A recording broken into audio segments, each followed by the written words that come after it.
आज के इस कार्यक्रम में उपस्थित भारतीय जनता पार्टी के क्षेत्रीय अध्यक्ष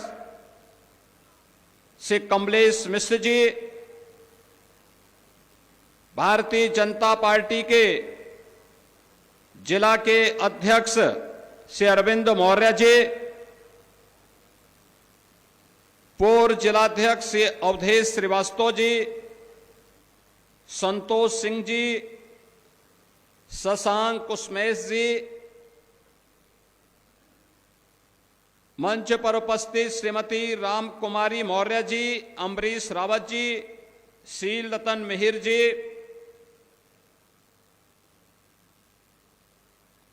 समारोह में उपस्थित बाराबंकी के प्रगतिशील किसान और पद्म पुरस्कार से सम्मानित श्री राम शरण वर्मा जी, जनपद बाराबंकी के मेरे सभी प्रगतिशील अन्नदाता किसान बंधुगण, भारी संख्या में उपस्थित बाराबंकी के सभी उपस्थित मेरे बहन और भाइयों, बाबा लोदेश्वर नाथ की इस पावन धरा को, जिस महादेवा के पावन स्थल को डबल इंजन की सरकार काशी विश्वनाथ की तर्ज पर कॉरिडोर में बदलने का कार्य कर रही है, कोटि कोटि नमन करते हुए मैं आप सबका हृदय से अभिनंदन करता हूं। बहनों और भाइयों, ये महज संजोग नहीं बल्कि नए भारत का दिग्दर्शन कराने वाला वर्ष है,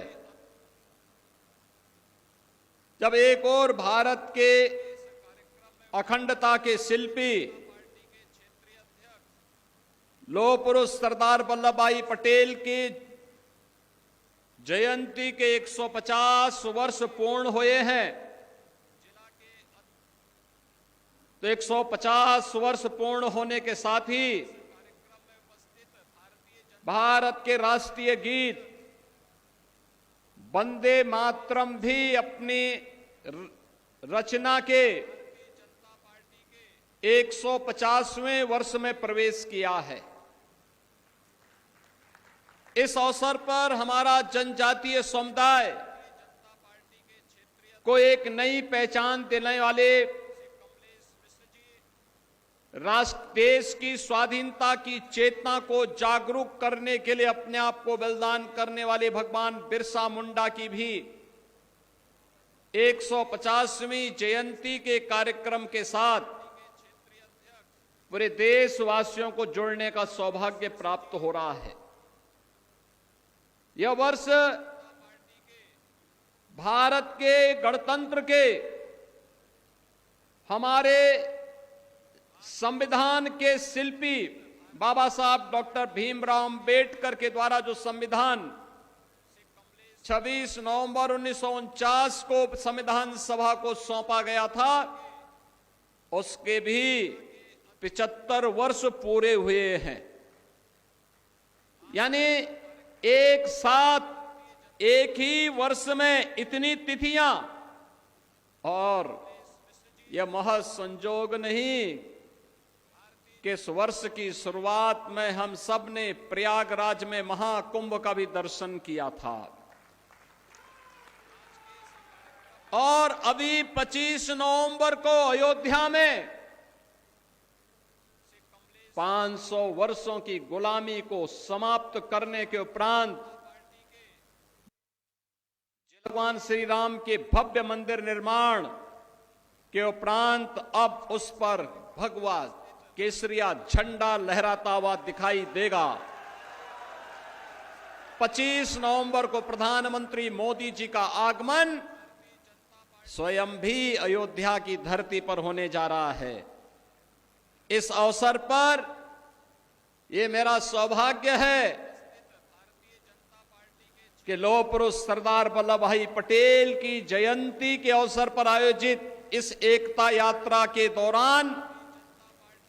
कुर्सी विधानसभा क्षेत्र की इस यात्रा में शुभारंभ करने और बाराबंकी के नागरिकों को 1734 करोड़ रुपए के विकास कार्यों का उपहार प्रदान करने का अवसर मुझे प्राप्त हो रहा है। मैं इन सभी योजनाओं की परियोजनाओं के